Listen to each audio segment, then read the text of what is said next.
Il est 20h30, mesdames et messieurs, c'est l'heure des actualités sur Tchad 24. La fondation Tchad Helping Hands a exprimé ce vendredi 8 mai la solidarité aux forces de défense et de sécurité. Elle a fait un don essentiellement composé de vivres pour soutenir l'armée face aux épreuves difficiles à la suite des attaques terroristes enregistrées au courant de la semaine. On fait le point avec Biaktibo Emmanuel. De la compassion à travers un geste de solidarité. Des sacs de riz, des sacs de sucre, des cartons de savon et des bidons d'huile offerts par la fondation Tchad Helping Hands aux forces armées tchadiennes. Un acte qui intervient au lendemain des attaques perpétrées par un groupe terroriste sur une position de l'armée dans la région du lac. L'armée fait partie intégrante de notre population. Sans l'armée, nous, on n'a pas de force. Sans l'armée, on n'est rien, on ne peut pas avancer. Et c'est ça que l'armée a eu un petit coup dur et on est venu pour compatir avec eux. Une armée qui garde le moral haut malgré la perte significative de ses effectifs et reconnaît la grandeur, le caractère solidaire de Tchad Helping Hands et du peuple tchadien. Ce don que vous avez donné à l'armée, a quand même son sens. Cet acte est vraiment humanitaire, symbolique. Dans la semaine, la région du lac Tchad a été secouée par de violentes attaques terroristes attribuées à Boko Haram. Une attaque contre une base militaire a causé la mort d'une vingtaine de soldats et plusieurs blessés. Les récentes attaques contre l'armée tchadienne ont suscité une vague de solidarité sans précédent à travers le pays. Autorités politiques, leaders religieux, organisations de la société civile et simples citoyens ont affiché un même élan patriotique en soutien aux forces de défense et de sécurité. Mais au-delà de ces moments de communion nationale, une question demeure. Pourquoi cette unité ne parvient-elle pas à s'inscrire durablement dans le quotidien des Tchadiens? Minganodi Ngoul Olga, décryptage. Chaque fois que le Tchad traverse une épreuve majeure, qu'il s'agisse d'attaques terroristes, de catastrophes naturelles ou de crises sécuritaires, un même constat revient. Les Tchadiens savent se retrouver autour de l'essentiel. Cette semaine encore, après des attaques meurtrières subies par l'armée nationale sur le théâtre des opérations au lac Tchad, un vent de solidarité a soufflé sur l'ensemble du pays. Des collectes de dons ont été organisées, des messages de soutien multipliés et plusieurs composantes de la nation se sont mobilisées pour exprimer leur compassion aux familles des victimes et leur soutien aux soldats engagés au front. Cette réaction collective démontre que malgré les divergences politiques, communautaires ou sociales, le sentiment d'appartenance à une même nation reste profondément ancré dans la conscience. Dans les moments difficiles, les barrières tombent et l'intérêt supérieur de la nation prend le dessus. Cependant, cette unité nationale apparaît souvent circonstancielle. Une fois l'émotion passée, les divisions ressurgissent progressivement. Tensions politiques, replis communautaires, discours de haine sur les réseaux sociaux ou encore frustration sociale reprenant le dessus. Pour plusieurs observateurs, cette difficulté à pérenniser la cohésion nationale s'explique en grande partie par l'absence d'une véritable politique durable d'unité nationale. Certes, les appels au patriotisme sont fréquents, mais ils restent souvent limités en période de crise. Peu d'initiatives concrètes permettent d'entretenir durablement ce sentiment d'appartenance collective. Le manque de dialogue inclusif, les inégalités sociales, le sentiment d'inclusion de certaines couches de la population, ainsi que la politique des appartenances communautaires fragilisent également cette cohésion. À cela s'ajoute parfois l'insuffisance d'éducation citoyenne capable de promouvoir les valeurs du vivre ensemble dès le plus jeune âge. Pourtant, plusieurs pistes existent pour transformer cette solidarité ponctuelle en une véritable culture nationale. Au-delà des discours, la cohésion nationale nécessite surtout une volonté politique forte.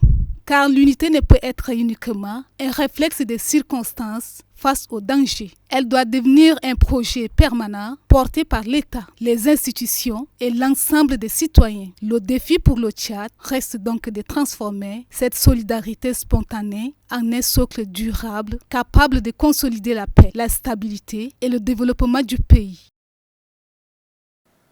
Le coordonnateur de la cellule permanente de suivi des secteurs ruraux, Dr Abakar Suleiman, a ouvert ce 8 mai la rencontre de la commission interministérielle de programmation du mécanisme de suivi de la réunion sectorielle sur le développement rural. Pafine Djouré. Sous le souffle de pour une synergie des activités en milieu rural, les directeurs des études et de la planification des ministères sectoriels du mécanisme de suivi de la réunion sur le développement du monde rural suivent une animation sur la présentation des fiches de collecte des programmes et projets. Abakar Suleiman définit les missions de ce mécanisme de la cellule permanente de suivi du secteur rural. Élaborer et mettre au point les études de suivi et évaluation du secteur et des sous-secteurs. Notre élément, c'est veiller à la cohérence de la programmation sectorielle par rapport aux politiques sous-sectorielles. Partager régulièrement les informations spécifiques à chaque sous-secteur, chaque secteur, mettre en place et gérer les différentes bases de données. Le coordonnateur de la dite cellule a également évoqué le dysfonctionnement et les activités du mécanisme de suivi de la réunion sectorielle sur le développement rural de l'année écoulée. Cela est dû sans doute, comme vous le savez, au dysfonctionnement lié particulièrement aux ressources financières et matérielles. Donc en début de ce manque de ressources financières et matérielles, donc j'ai dit, donc en dessous, on a quand même réalisé quelques ateliers comme celui-là. Nous avons fait l'atelier, je crois que pour certains qui ont assisté, l'atelier de renforcement des capacités en gestion axé sur les résultats des directeurs des études de planification. La rencontre de la commission interministérielle de programmation est un rendez-vous qui permet de produire et mettre au point les outils de suivi, évaluation et de programmation. Un autre volet de l'actualité, l'association Migration and Climatic Justice from Tchad a officiellement lancé ses activités ce samedi 9 mai 2026 à la Fondation Dieu béni de Gassi, dans le 7e arrondissement d'Indiamena. La cérémonie a réuni plusieurs invités, notamment les membres d'associations caritatives, des jeunes ainsi que des enfants orphelins venus assister à cet événement placé sous le signe de la protection de l'environnement et de la justice climatique. Le point avec Mohamed Brahim. Migration and Climatic Justice from Tchad est une nouvelle association qui entend œuvrer pour la sensibilisation des populations aux conséquences du changement climatique et à ses impacts sur les pays du Sahel, dont le Tchad. Au cours de cette cérémonie, plusieurs intervenants, dont Olivier Djedouboum, représentant de l'orphelinat Dieu béni, ont salué cette initiative et souligné la nécessité d'accompagner les personnes vulnérables face aux défis climatiques. Ça nous rappelle, comme les enfants dont nous sommes en train de nous occuper, c'est comme aussi un arbre. Ces enfants représentent l'arbre dont vous plantez, parce qu'un arbre qui est planté et qui n'est pas arrosé, surveillé, cet arbre n'aura pas de bonnes racines. Et dès que ces racines ne sont pas profondes, il suffit qu'un vent souffle et puis voilà. Dans son discours de lancement, la présidente de l'association Déchibé Tchindébé Judith a réaffirmé son engagement à mener des actions concrètes sur le terrain en faveur de l'environnement et des communautés affectées. Le Tchad, notre pays, est au cœur de bouleversements climatiques mondiaux. Nous voyons nos terres sécher, le lac Tchad reculer et les saisons devenues imprévisibles. Ces changements ne sont pas seulement environnementaux. Ils sont profondément humains. La motivation derrière la création de cette association est née d'un constat simple mais alarmant. Le changement climatique est devenu le premier moteur des déplacements des populations dans nos régions. À l'occasion de cet événement, les membres de l'association ont procédé à une mise en terre de plantes et appelé à une mobilisation collective pour promouvoir la protection de l'environnement ainsi que le respect des droits humains. Chronique nutrition. L'eau est un élément vital pour le corps humain dont elle constitue la principale composante. Sa quantité varie selon plusieurs facteurs, notamment l'âge, le sexe et la corpulence, mais elle représente en moyenne près de 60% du poids corporel. Indispensable au bon fonctionnement de l'organisme, cette boisson naturelle joue un rôle essentiel dans la santé et le bien-être, particulièrement en cette période de forte chaleur. Dans cette chronique nutrition, Fanta Assoué revient sur les bienfaits de l'eau et l'importance d'une bonne hydratation au quotidien.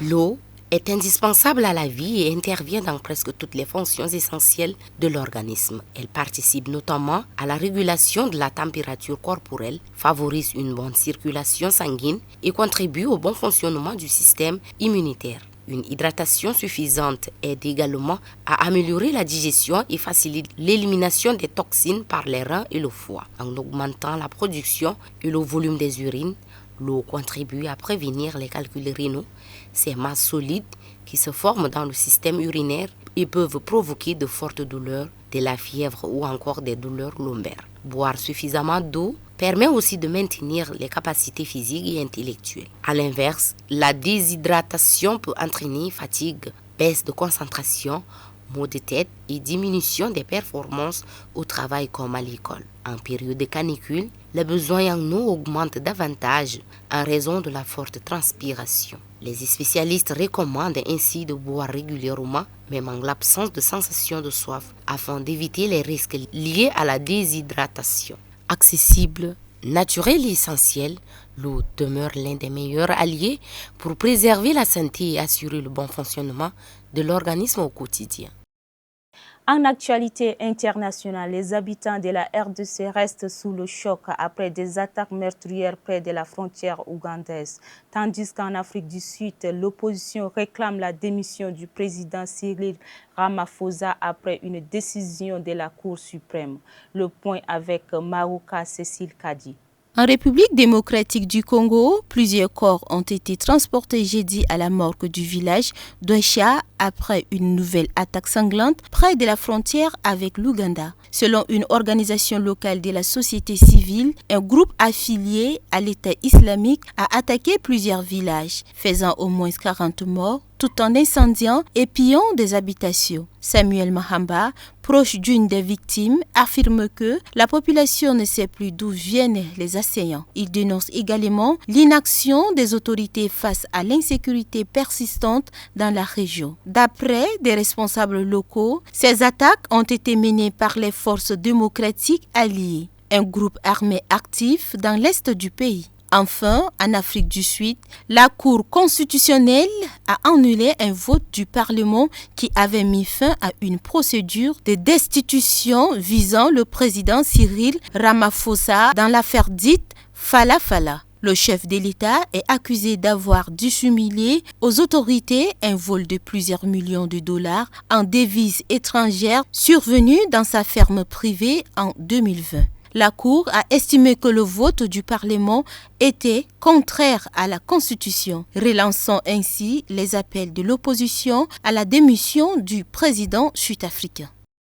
Page noire pour finir. L'ancien président de l'Assemblée nationale camerounaise, Kavaye Yégué Djibril, a été inhumé à Mada, son village natal, dans une vive émotion.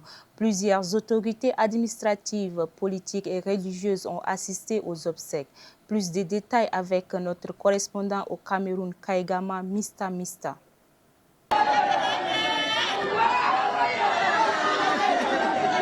Mercredi noir, ce 6 mai 2026, à Mada, village natal du très honorable Kavaye Yégué Djibril, qui a tiré sa révérence à l'âge de 80 ans.